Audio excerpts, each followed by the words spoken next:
I've talked about phone surveillance quite frequently, but seldom do we get direct evidence of how these surveillance tools are used. But today, that's going to change. I'm going to show you a particular surveillance software called Fog Reveal, which is used by law enforcement and is based on location data captured from your phones. The particular technique used for surveillance is called geofencing, and you will actually see what that means in reality. And it is really like drawing a fence. Now, what's different about this video is that I actually have the user manual. I've tried to access their web portal called fogreveal.com, but obviously they have security tools that prevent access. However, we can at least surmise what they're able to do. Next, we will discuss how they actually get this data. Who are the potential sources and how do those sources obtain your phone locations? The location data is pretty extensive for certain people. According to Fog Data Science, the owner of this software, they have billions of data points for 250 million devices. And this is just one surveillance tool. And you should think carefully here. Although I'm revealing a tool used by law enforcement, you will find that these same data sets have been used by private companies and individuals. Are you interested in fog and how this is used? Do you want to also learn how not to be in this location database? Stay right there.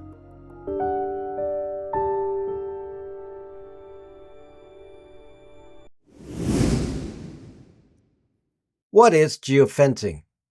What's different about this surveillance method is that it does not use Google's sensor vault. All the data captured come from location data brokers that are outside of Apple, Google, or Facebook sources. Google, of course, has its own geofencing tool, and it is frequently used by law enforcement and was key to the trial evidence for the J6 rioters in the Capitol in 2021. But this tool doesn't need a request to Google. It is freely available by subscription, and they can use it an unlimited number of times. Geofencing is the process of marking out a particular location with boundaries, like a fence, and then querying the database of phone location entries to see who was there at some specific time range. So basically, it is a where and a when query. The basic problem with geofencing is that it is based on a dragnet approach. If you have no suspects, you just basically query anyone in an area at a given time, and then that gives you your potential suspects.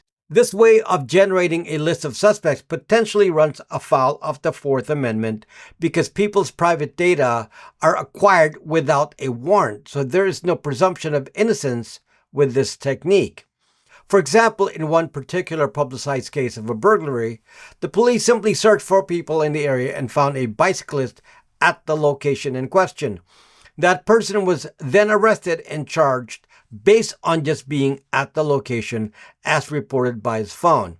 Though apparently the bicyclist lived in the neighborhood and bikes through there all the time. Yet to fight this false arrest in court, he was eventually released, but this traumatic event cost him a lot of money to defend himself. There are a lot of non-police related uses of geofencing that demonstrates the evil of location tracking. In one case, someone made a killing in the stock market from being the first to use this data for financial intelligence. An investor spied on Tesla facilities using data similar to that used by Fog Data Science. They basically surveilled the number of employees working in the Tesla factory to see if Tesla was expanding its production.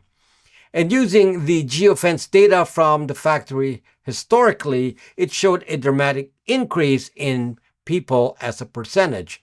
Using this data, this person justified buying call options right before the quarterly earnings report. And of course, Tesla announced the increase in production and the price of the stock jumped up.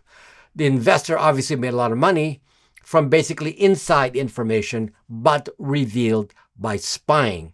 Another nefarious use was the use of this type of database to find people who went into abortion clinics. This was potentially to find people who would violate new anti-abortion laws in some states. Fog Data Science.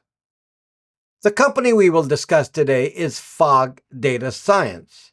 According to their marketing materials, they are tracking more than 250 million devices with billions of location data points. This was based on information from 3 years ago, so it is likely more now. And this gives a subscriber the ability to get detailed access to the histories of the average person's lives. Some people have a few data points a day, while others have hundreds of location data points each day. This data can be used to follow you around all day, so it should be evident where you live, where you work, and where you socialize. Plus, it should also be able to identify if you took unusual trips or went to specific places that might profile you, like specific kinds of healthcare facilities or churches or political gatherings. Because it is based on historical data, it is very good at establishing patterns, which is how it is used to identify people rather than by direct ID.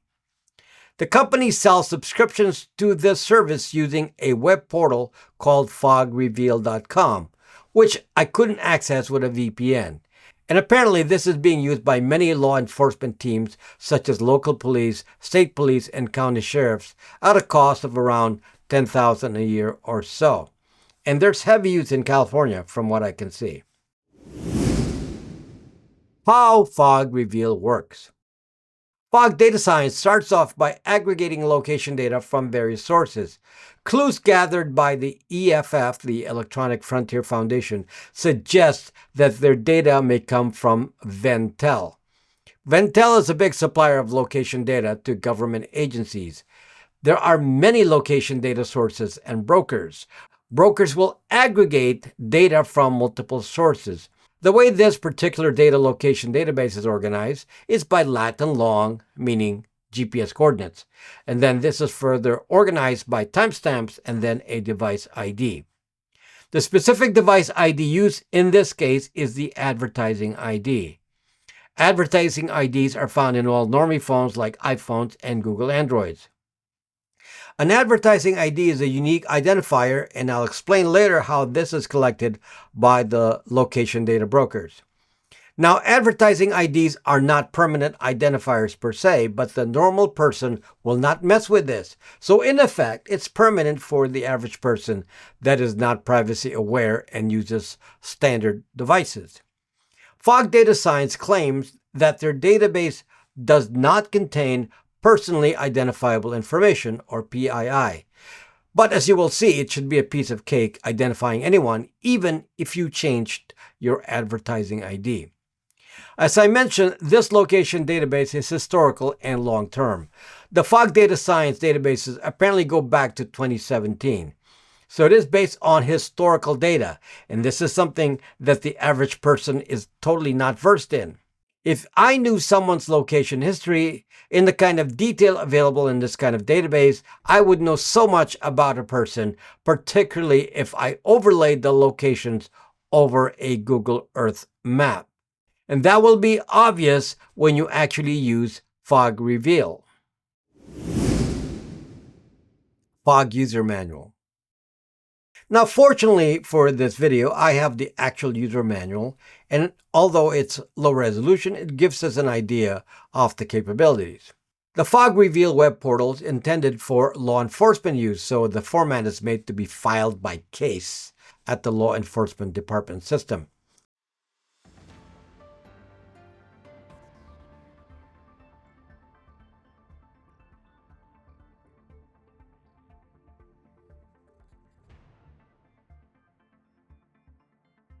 The basic interface starts with Google Earth, so you pick out a location that you want to research, and then you find it on the map. Then you draw a boundary on the map, and it appears from the examples that you can draw a rectangular boundary or a circle. After that, you specify a time range and perform the query. Then after a few seconds, the app will display red dots showing phones found at that location. There's a list of data points showing the actual lat long and device ID plus the timestamp, and that's shown in another window. This can then be exported to a CSV file so you can work it in an Excel spreadsheet, for example.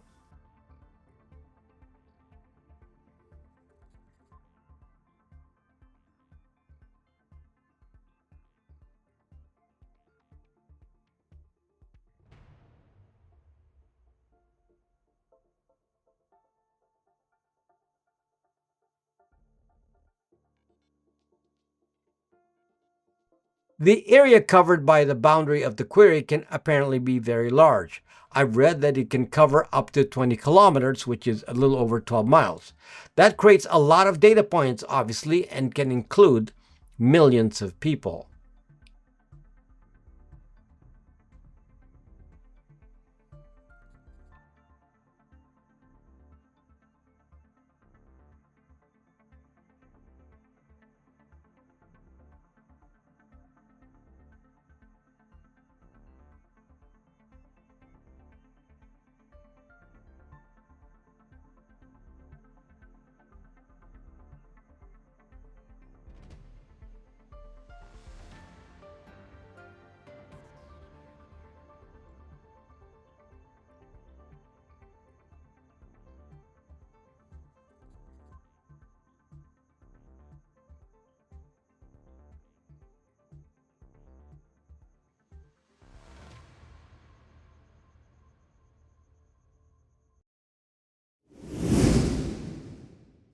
Deeper analysis. Now here's where some deep analysis can be performed. You are allowed to search for multiple geofences simultaneously. For example, you can search for people that have appeared in multiple geofence locations over a period of time. This can then lead to analysis of associations and basically habits of the individuals and those they associate with. Again, know that this is a dragnet approach. There is no identified criminals in this search. This is a search of the general population. The other way it can be used is if some particular device IDs are identified. Then you can search for known locations frequented by such device IDs. And this, of course, leads to the full identification of the individuals, since you can cross-check their home addresses. There are plenty of other databases that show verified addresses. So with or without more advanced permanent identifiers like Google ID, Apple ID, MAC address, IMSI, or IMEI, it is a piece of cake to find anyone and then turn them into a specific suspect. It should be a small matter, for example, to identify all the people participating in the George Floyd BLM looting or burned buildings here in Santa Monica, California, for example, find their device identifiers, and then see where they went home that day. And voila, you could have arrested the looters and arsonists. But of course, you will find this technology used selectively with a political focus. It was used extensively for J6 rioters because that particular government wanted to make a point. While fog data science may not directly give access to fog revealed to private parties, they will do analysis for private parties. And here's a list of what they claim they can do. Number 1, verifiable presence at a location on a specific date and time. Number 2, likely locations for residences, places of business, and frequent activities. Number 3, links to other individuals, places, and devices. Number 4, patterns of activity correlating to certain events, times, or alibis. If this isn't private mass surveillance, I don't know what is. Again, realize that this is just one particular tool and one data source. How this location data is captured. There are several ways location data are captured. Google and Apple have a precise moment-by-moment history of locations, which are collected 24/7, and this is permissionless. You cannot stop this if you have an iPhone or a Google Android. But the lower tech capability of Ventel, the probable supplier of location data here, is still powerful enough. Some parties have used this kind of data to prove political theories, for example, like tracking those people who repeatedly dropped off ballots at ballot boxes. There are plenty of uses of this, but not everyone is vulnerable to this, and I will explain that in a moment. In the meantime, this particular fog data science data is captured from mobile apps. How mobile apps sell your location. There are several apps implicated in the location selling infrastructure. Specifically mentioned as sources to fog data science are Starbucks and Waze. In the past, another app publicized as profiting from location sales was the Weather Channel app, which is owned by IBM. But if you think these are the only sources, the estimate of apps providing data are around 700 apps. So if you're fond of installing tons of apps, then the chances of you contributing to the location database is pretty high. Because the sources of locations are apps, the apps need to have location permissions. Unlike Google and Apple, these permission restrictions cannot be overridden. So some of you will allow locations while using the app, which is more restrictive. Some of you don't care, and the apps are constantly pinging location. This is why some will report hundreds of location pings a day, while some show only a few instances a day. The actual mechanism of collecting location data is through ads. Free apps that require you to provide location are often suspect, as the requirement to give location is often a clue that they are making money on the side. On my suspect list would be apps like Yelp, Craigslist, and potentially apps that already require location, normally like Uber, Lyft, Grubhub, and so on. The ad spaces on the apps are put in an online auction with your advertising ID and your location. And then advertisers who win a bid will be able to pop an ad on a targeted audience. Advertising IDs are attached to a profile and combined with location shows preferences. But the people collecting the data from the ad spaces are the ones that are selling the location. They are just capturing the auction data and storing it in their database. Depending on the data broker, other pieces of data can be associated with the location, including email, phone number, login ID, and so on. What I'm demonstrating here is that even with very few pieces of information, the location data itself is already very revealing. The specific location technology. The main location sensor on the phone is the GPS when you're outdoors, and when indoors it switches to something called a Near Location Provider, or NLP, and this gives them a location based on Wi-Fi triangulation. This ensures that the location is within 6 feet, or even better for Apple devices. Those can give locations in inches, as proven by Apple AirTags. Since the location used is app permission based, then it is possible to disable this by making sure you limit location permissions on most apps that don't need permissions. And then limit the use of locations to apps that you feel are safe for this. Generally, apps from banks, financial firms, and government are unlikely to be selling location data. And generally also apps that are not specifically in the location business, like Uber and Lyft, and so on, and do not pop ads typically will not be subject to location harvesting. But you can still always turn location off, just in case. Who is vulnerable? Fortunately, many of my followers who already follow my advice and use the devices I recommend may be immune from location tracking via fog data science. For example, the Google phones, like the ones we sell, do not have advertising IDs, so the primary device identifier used for collecting the location data does not exist. Second, those using a safe Google OS also have a disabled near location provider. For example, BraX did not have Wi-Fi triangulation enabled indoors. When indoors, it can use a rough cell tower triangulation, which can be a large location target, like 1/2 mile square. That is not accurate enough to reveal a home address. GPS, of course, can still be used to track you if you're using one of the dangerous apps outdoors, but at the maximum, set the app permissions to be while using the app, otherwise turn location permissions off. Fortunately, the Google phones have superior advantages to even the more advanced tracking performed by Google and collected in the Google Sensor Vault. Since the Google phones do not connect to Google, there is no direct pathway for such location data to be collected, and there is no Google ID to identify the phone.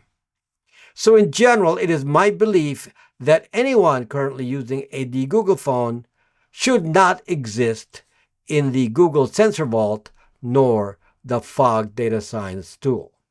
This is why a Indiegogo phone is one of the key ingredients to personal privacy. There really is no choice if you care about privacy.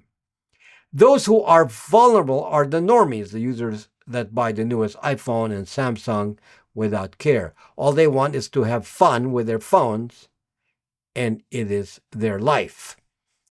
In another video, I will actually go into depth of what is collected by these data brokers based on data of your internet activity and mobile phone use.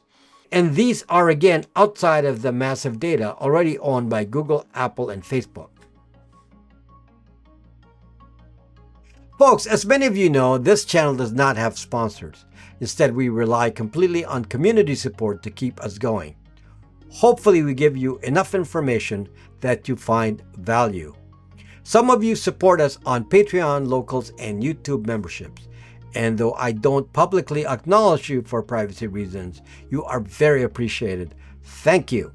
For most of our support, we instead strive to provide products and services that help you in your privacy journey. Our newest product is the BraX3 Privacy Phone. This is a community project involving several companies and is currently sold on Indiegogo.com. This is about to be released, and we are just awaiting a final version from our OS partner, Odysee OS. We have other products and services that can be found on our privacy social media site, BraX3. We have BraX Virtual Phone that gives you inexpensive, no KYC phone numbers. We have BraX Mail, which offers unlimited aliases and many domains to create different identifiers. We have Bytes VPN, which protects your IP addresses from being harvested by data brokers. Join us here on BraX3 and meet the way over 100,000 users who discuss privacy issues daily.